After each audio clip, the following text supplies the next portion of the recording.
상훈아, 내 차 한 대 살라 하는데 괜찮은 차 한 대만 좀 추천해봐라. 형님은 그 가오다시가 좀 있잖아요, 그죠? 있지. 돈도 좀 벌고. 돈을 잘 못 버는데. 그러면 바로 이거. 요 정도면 형님, 내가 봤을 때 형님 이미지랑 딱 맞지. 마티즈 아이가? 마티즈. 일단 경차는 유지비가 가장 적게 든다. 유지비가 경차보다 적게 드는 차는 없어요. 물론 전기차가 있다고 할 수 있지만 전기차는 아직 출시한 지도 많이 안 됐고 배터리 같은 걸 교환할 때 금액이 엄청나게 나올 수 있단 말이에요. 그래서 좀 전기차는 논외로 두고 내연기관 중에 유지비가 가장 저렴한 차는 경차가 맞습니다. 차가 정비를 할 때 부품비가 있고 공인비가 있는데 이렇게 엔진룸을 딱 열었을 때 작업에 용이성이 좋은 차량들은 공인비가 매우 적습니다. 그리고 경차는 다른 차에 비해서는 부품비가 현저하게 작다. 그래서 수리할 게 있어도 굉장히 저렴하게 수리를 할 수가 있는 거죠. 그리고 경차의 장점이 고속도로 통행료가 50% 할인이 됩니다. 이건 아주 옛날부터 됐던 거고 공영 주차장에서도 50% 할인이 돼요. 근데 이건 너무 옛날 것 같고 또 다른 경차 종류 뭐 몇 개 없나? 이런 것도 있죠. 이런 것도 있죠. 아니 이거 잠깐만.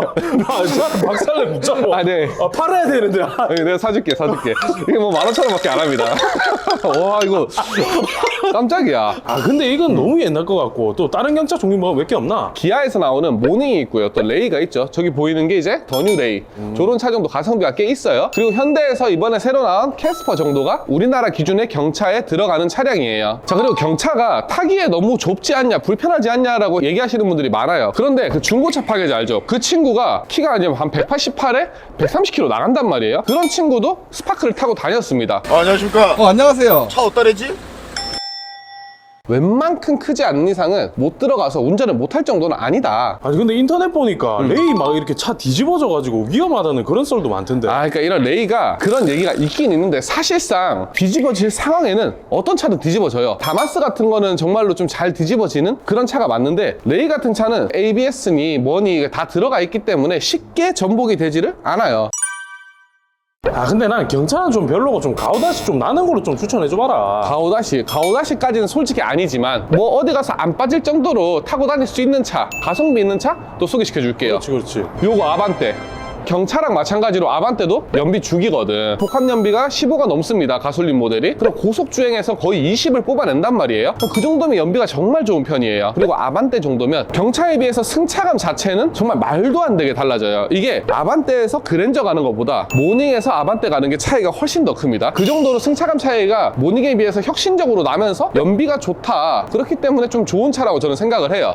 그럼 금액 너무 비싸지는 거 아이가? 아니지. 3, 4년 된 아반떼를 사서 실컷 타다가 나중에 되팔면 샀다 팔았을 때 돈을 많이 아낄 수 있는 차가 아반떼예요. 그리고 또 준준형으로 넘어가게 되면 아까 모닝은 1000cc 뭐 보통 카파 엔진 이런 걸 쓰는데 힘이 딸려요. 3기통에 한계가 있단 말이에요. 딱 4기통 정도 들어가고 하면 이제 고속도로에서 100km 넘게 밟아도 RPM이 2000 정도로도 충분히 운행이 가능하죠. 레이 같은 걸로 100km 넘게 밟잖아요. RPM 3000 그냥 넘어가 버린다고. 엔진이 진짜 힘들어요. 나는 뒷좌석에 좀 사람도 좀 태워야 되고 짐도 실어야 되는데 이거 괜찮겠나? 트렁크가 기본적으로 널널하기 때문에 이까지 가거든요. 이 정도까지 쭉 들어간다 보시면 돼요. 뒷좌석이 뭐 사실 넓진 않아요. 하지만 성인 남성이 타기에도 이 정도면 뭐 한 50km까지는 버티고 갈 수 있거든요. 오패킹이 네 얼굴이 지금 다 가린다 지금.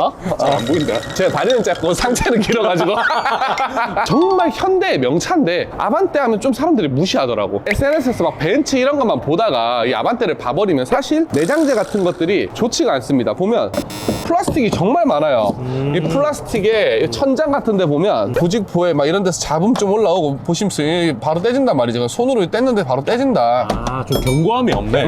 많은 내장재들이나 이런 게 사실 고급화를 하기에는 신차가가 싸. 그리고 금액도 싸잖아요. 그래서 좀 한계가 존재하는데 아반떼가 만약에 좀 별로면 아반떼 금액으로 중형차도 중고차는 살 수가 있습니다. 같은 연식 같은 키로수의 중형차, 준중형차를 보면 금액이 똑같아요. 중형차로 한번 가볼게요. 자 형님, 중형차 이런 거 K5 괜찮잖아요, 그죠? 근데 이게 지금 14년식 15년까지도 나온 모델인데 이런 게 지금 1000만 원이면 살 수 있습니다. 제 생각에 중형차 중에서 가장 가성비 있는 모델이 이 모델이 아닌가. 중형차 정도 되면 좋은 게 이제 길이가 거의 5m에 육박한단 말이에요. 얘부터 이제 좀 점점 커져가지고 신형으로 가잖아요. 옛날에 그랜저 HG 정도 사이즈가 나와요. 그리고 실내 내장재 같은 경우도 중형차에서 이제 옵션을 좀 좋은 걸로 골라보면 디자인에도 신경을 쓰기 시작했다. 우드가. 그쵸. 그리고 약간 이런 거 이제 하이글로 오토브러시 느낌 나잖아요. 차선 이탈, 차간거리 유지, 측후방 감지, 어라운드 뷰, 오토홀드 막 이런 많은 옵션들이 들어간단 말이에요. 사실 아반떼도 CL7 같이 이제 신형으로 넘어가면 들어가긴 하는데 그 아반떼 가격이 중형차 가격이랑 똑같습니다. 그래서 아반떼가 2천만 원 다 넘더라고. 2,500. 사양이 좋은 걸로 가면 그 이상 하는 것들도 있어요. 그리고 중고차 가격도 마찬가지. 어느 정도 강가를 맞고 나면 중형차랑 준중형차가 금액이 비슷해진다. 유지비를 조금 더 쓸 수 있는 상황이라면 중형차로 넘어가는 것도 오래 탈 거면 괜찮은 선택이고요. 근데 좀 유의해야 될 점은 준중형차랑 중형차가 연비 차이가 꽤나 많이 납니다. 이런 중형차들은 시내 주행할 때 연비가 10 절대 안 나와요. 정말 극악의 조건에서는 6, 7도 나오는 게 중형차이기 때문에 연비 부분은 좀 어느 정도 감안은 하고 타야 된다라고 보시면 되고요. 고속주행을 주로 하는 분들은 또 부담을 느낄 필요는 없어요. 고속주행 연비는 꽤나 잘 나오는 편입니다. 중형차 타시는 분들 중에 좀 불만이 내가 막 밤에 운전할 때 술 취한 아저씨들이 막 자기 손을 흔든다 하더라고. 그러니까 그런 택시인 줄 알고? 그런 점만 빼면 사실 뭐 안전사양도 많이 들어갔고요. 앞좌석, 뒷좌석 다 편하게 탈 수 있습니다. 그리고 기아의 K5 같은 경우에는 이제 디자인이 워낙 또 이제 젊게 잘 나왔다 보니까 20대 내지 30대 분들이 많이 이용을 하고요. 또 소나타나 다른 중형차로 넘어가게 되면 40대, 50대 분들도 무난하게 탈 수 있는 차량들이 많기 때문에 내 취향에 맞게 고르면 굉장히 만족도 높게 탈 수 있는 차량이에요. 아니 그러면 이거보다 좀 더 큰 차는 많이 비싸나? 중형 위에가 이제 준대형이잖아요. 사실 준대형까지는 중고차 가격은 엄청 비싸지진 않아요. 한번 보여드릴게요. 1,000만 원 정도로 살 수 있는 최고의 준대형 세단 그랜저 HG. 이 차 같은 경우는 저도 정말로 많이 타본 차고 제가 그랜저만 3번 탔었거든요. 많이 타본 만큼 굉장히 가성비가 좋고 사실 이제 그랜저를 무시하는 분들이 계신데 내가 타본 엔진이라고는 2기통 2다리 엔진밖에 없는 사람들 그런 분들이 그랜저 욕을 한단 말이야. 이런 거 보면 아직까지도 중고차 값도 웬만한 것도 한 3천만 원 정도 하고요. 그리고 완전 신형 그랜저 보면 지금 막 신차가 거의 5천만 원 육박해요. 맞아. 굉장히 비싼 차인데 이게 안 좋은 차라는 시선들이 있더라고. 준대형 세단부터는 3.3 람다 엔진까지도 사용을 하는데 제네시스에 들어가는 엔진을 내가 공유하고 있구나 이런 느낌은 좀 있지만 자동차세도 비싸고 또 유류비에 대해서는 부담이 많이 심할 거라는 건 인지를 하고 구입을 해야 되는 차예요. 그랜저 IG 이제 2.4랑 3.0이랑 누군 3.0 사야 된다, 누군 2.4 사야 된다 이런 말들이 많더라고. 취향 차인데 나는 소나타 정도의 승차감도 만족한다 하시는 분들은 2.4를 사면 굉장히 큰 만족을 느끼실 거고요. 나는 소나타가 너무 별로였어. 엔진의 질감, 승차감 이런 게 너무 별로였어. 혁신적인 느낌을 받아보고 싶다 하시는 분들은 6기통으로 넘어가면 확실히 4기통이랑은 전혀 다른 승차감을 느낄 수 있어요. 준대형 세단의 장단점까지 봤잖아요. 아직 우리나라에서도 살 수 있는 한 단계 위에 하이엔드가 있죠. 바로 대형차 라인들입니다. 대형차까지 오게 되면 어떤 느낌을 받냐? 압도적으로 좋아진다라고 보시면 돼요. K9 같은 대형차는 나 이 정도까지 만들 수 있는 브랜드야. 이런 걸 보여주는 게 플래그십 세단이기 때문에 앞서 말한 뭐 준대형, 뭐 중형 이런 차량은 아예 차원이 다른 느낌을 보여줄 수밖에 없습니다. 실내도 이때까지 보던 거랑 좀 다르잖아요. 컬팅이 좀 들어가기 시작하고 만지는 부분이 플라스틱이 많이 없어지기 시작합니다. 거의 없는데. 거의 없죠. 여기 아까 찾았어요. 아. 요거 빼고는 지금 다 가죽이 더 씌워져 있는 상태라 보시면 돼요. 요것도 이제 약간 벤츠의 부메스터 오디오 따라 했잖아요. 요런 부분들. 내장재며 승차감이며 모든 부분에서는 고급스러운 거는 정말 차원이 다른 느낌을 보여주는 게 대형차고요. 그리고 대형 세단으로 오게 되면 가장 달라지는 부분 중 하나가 뒷좌석인데요. 앞서 말한 모든 차량들은 사실 오너 드리븐의 성향이 가장 강한 차량이에요. 뭔가 옵션이 추가돼도 앞좌석을 위한 옵션들이 계속 추가가 된단 말이에요. 그런데 이런 K9이나 G90 같은 플래그십 세단들은 뒷좌석을 배려하는 옵션들이 굉장히 많아집니다. 앞좌석만큼이나 뒷좌석도 호화로워지고요. 승차감이 정말 아예 달라요. 아예. 뒷좌석에서도 이렇게 커트도 조절할 수 있고 앞좌석도 움직이게 할 수 있고 많은 부분들에 대해서 뒷좌석에 배려를 많이 해줬어요. 내 가족들이 뒤에 탔을 때 좀 더 만족감을 줄 수 있는 차가 대형차라 보시면 됩니다.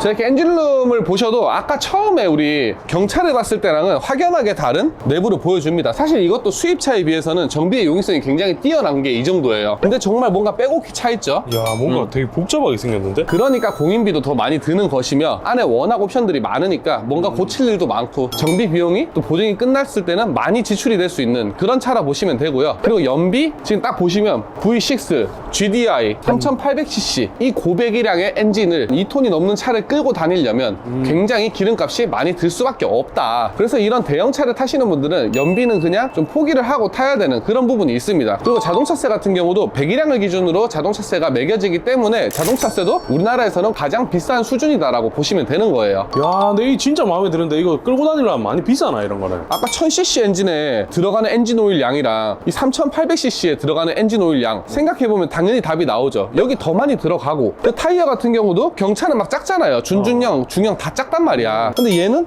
막 19인치, 막 요즘 GV80 같은 경우는 22인치까지 들어간단 말이에요. 맞아. 그런 타이어를 가려고 하면 당연히 더 비쌀 것이며 모든 부분에서 하나도 빠짐없이 얘가 더 비싸다 보시면 돼요. 대신 그만큼 탑승자한테 만족감을 많이 준다라고 보시면 되는 거예요.